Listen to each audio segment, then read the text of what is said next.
Selamat datang ke program My Quick Vape, sesi kedua. Dalam sesi ini, marilah kita fahamkan apa itu ketagihan nikotin dan kesan terhadap kesihatan. Nikotin boleh membawa masalah ketagihan dan kebergantungan yang tinggi kepada pengguna.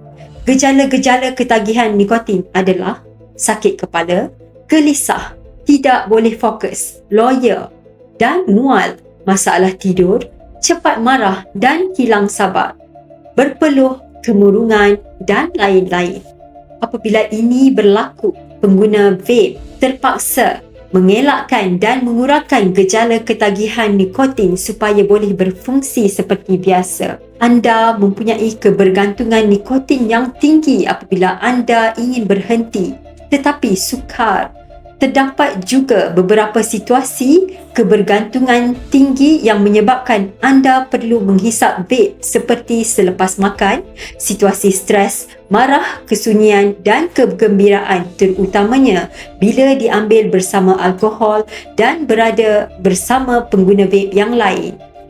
Orang ramai cenderung mengguna vape sebagai lebih selamat daripada merokok, tetapi hakikatnya ialah vape tidak selamat. Walaupun kesan jangka panjang vape seperti risiko kanser masih belum diketahui, terdapat pelbagai bukti kesan jangka masa pendek pengguna vape terhadap kesihatan.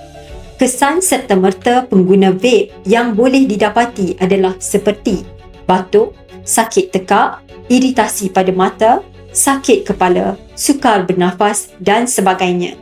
Kesan jangka masa pendek pula adalah masalah paru-paru dan pernafasan seperti asma, radang paru-paru atau ibali, penyakit paru-paru popcorn, masalah jantung seperti peningkatan tekanan darah, penyempitan saluran darah dan risiko serangan jantung, kerosakan organ-organ lain seperti penjejasan fungsi otak dan buah pinggang. Sesetengah kerosakan pada paru-paru anda akibat vape boleh sembuh atau bertambah baik dengan rawatan. Yang lain seperti parut pada paru-paru adalah kekal. Terdapat beberapa salah faham atau mitos tentang vape dan kesan penggunaannya. Mitos, wap vape adalah wap air. Fakta, wap vape sebenarnya aerosol yang mempunyai pelbagai bahan kimia termasuk nikotin yang memudaratkan kesihatan. Mitos, vape membantu anda berhenti merokok.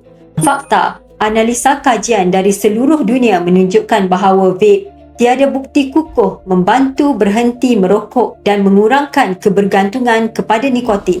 Sebaliknya, pengguna vape boleh switch menjadi perokok tembakau. Mitos, vape kurang berbahaya kepada paru-paru anda berbanding rokok tar.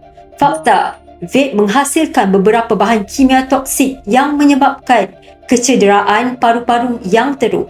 Mitos, vape tidak menyebabkan ketagihan.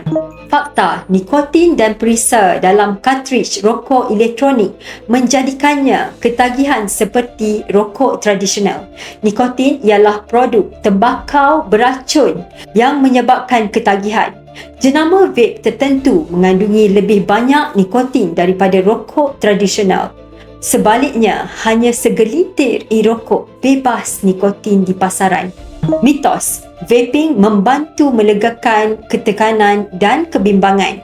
Fakta, nikotin meningkatkan tekanan, kebimbangan dan kemurungan pada remaja dan orang dewasa, bukannya melegakan. Malah, ketagihan nikotin adalah salah satu penyakit yang boleh didiagnos oleh pakar psikiatri. Campuran nikotin dan bahan kimia toksik ini boleh membahayakan otak muda yang sedang berkembang.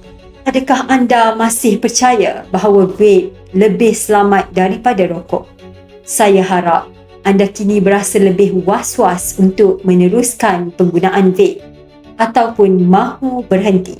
Bagaimanakah kita boleh berhenti? Mari kita menonton video yang ketiga dalam program My Quick Vape. Jom Quick Vape. Jom Quick Vape.